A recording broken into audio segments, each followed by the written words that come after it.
দইটা ঢেলে দেবো।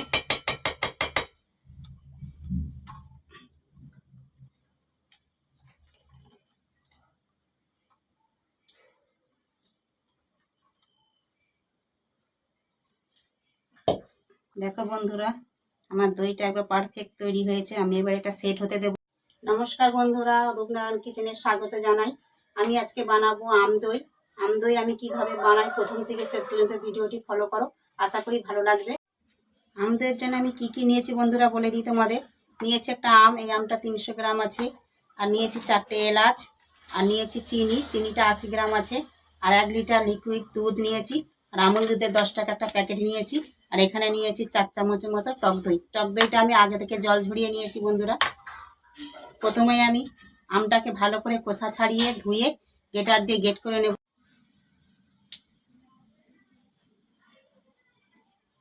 দেখো বন্ধুরা, আমার আমটা গ্রেট করা হয়ে গেছে। আমি এইভাবে গ্রেট করে নিয়েছি। কড়াইটা আমার গরম হয়ে গেছে। প্রথমে আমি আমের কাঠটা ভালোভাবে ফুটিয়ে নেব। নেড়ে নেড়ে আমি আমের কাঠটা একটু ঘনত্ব করে নেব।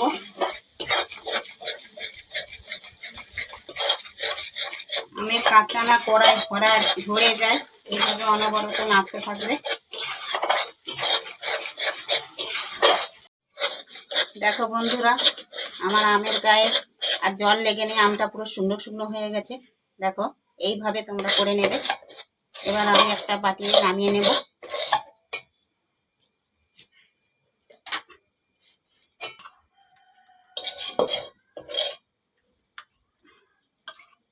ভালো করে কড়াইটা ধুয়ে নিয়ে ফিরে আসছি বন্ধুরা। বন্ধুরা, আমি দুধটাকে ভালো করে ফুটিয়ে নেব।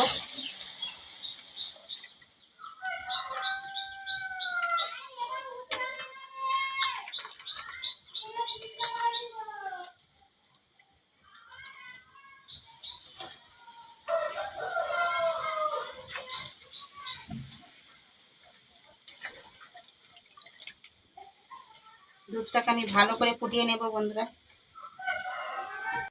দেখো বন্ধুরা, আমার দুধটা খুব ভালোভাবে ফুটে গেছে। এ দেখে আমি 2 হাতা তুলে রেখে দেবো।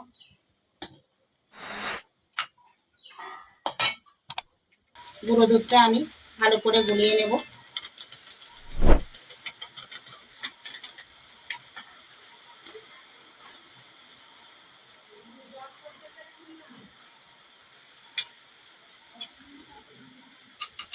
গুঁড়ো দুধটা যে গুলিয়ে রেখেছিলাম বন্ধুরা, এই দুধের সাথে দিয়ে দেবো। দিয়ে আরও 5 মিনিট আমি ভালোভাবে ফুটিয়ে নেব। আমি এদিকে দই বানাচ্ছি বন্ধুরা। ওইদিকে দেখো প্রচুর বৃষ্টি আরম্ভ হয়ে গেছে। দেখো বন্ধুরা, বৃষ্টি হচ্ছে, প্রচন্ড মেঘ করে আছে। এই আমের কাঠটার সাথে 2 চামচ টক দই দিয়ে ভালো করে ফেটিয়ে নেব।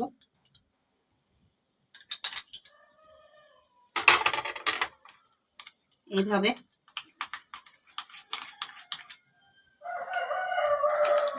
এরপর দিয়ে দেবো বন্ধুরা চিনি। 4টে যে এলাচ নিয়েছিলাম, এলাচটা ফাটিয়ে দিয়ে দেবো। আর 1 মিনিটের মতো জাল করে নেব বন্ধুরা।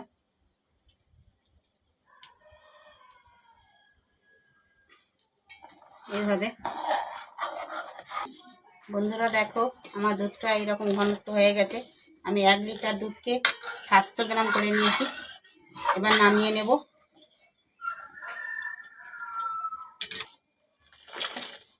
এইভাবে আমি ঠান্ডা করে নেব।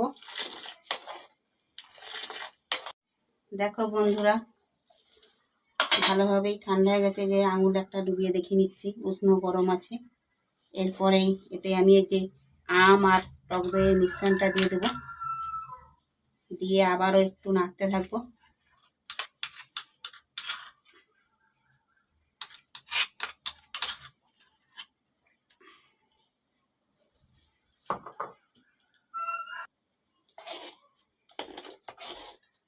দেখো বন্ধুরা, খুব ভালো করে আমি মিক্স করে নিয়েছি।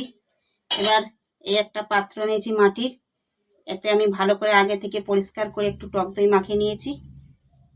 এরপর আমি এতে সব দইটা ঢেলে দেবো।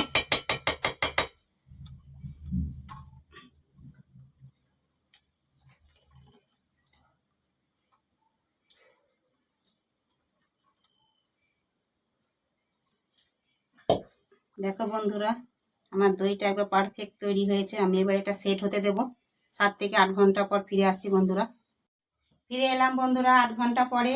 দেখি আমার দইটা কীরকম হলো। এই যে দেখো, খুব সুন্দর সেট হয়েছে, দারুণ সেট হয়েছে বন্ধুরা।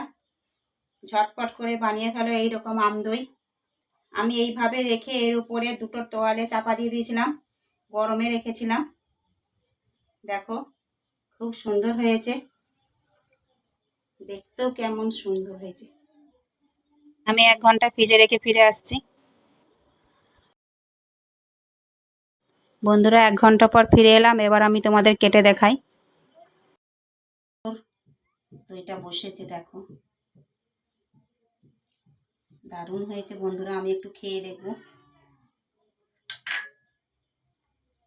এত সুন্দর বসেছে, আমার চামচ থেকেই পড়ছে না বন্ধুরা। আমি একটু খেয়ে দেখি। দারুণ হয়েছে বন্ধুরা। বাড়িতে না বানালে বুঝতেই পারবে না, খুব সহজে আমি আম দই বানিয়েছি। তোমরাও বাড়িতে এইভাবে বানিও আম দই, আর বাড়ির সকল সদস্যকে খাওয়াও, দেখবে খুবই ভালো। আর বন্ধুরা, এই আম দই, তোমরা তো অনেক রকমেরই দই খেয়েছো, কিন্তু এই আম দই একবার বাড়িতে বানাও, বুঝতেই পারবে। এইরকম ভিলেজ স্টাইলের রেসিপি দেখতে চাইলে আমার চ্যানেলটিকে সাবস্ক্রাইব করে পাশে বেল ঘন্টিতে ক্লিক করে দেবে। সবাই খুব ভালো থাকবে, সুস্থ থাকবে, সাবধানে থাকবে। আর এই গরমে অবশ্যই আম দই করে বাড়ির সকল সদস্যকে খাওয়া।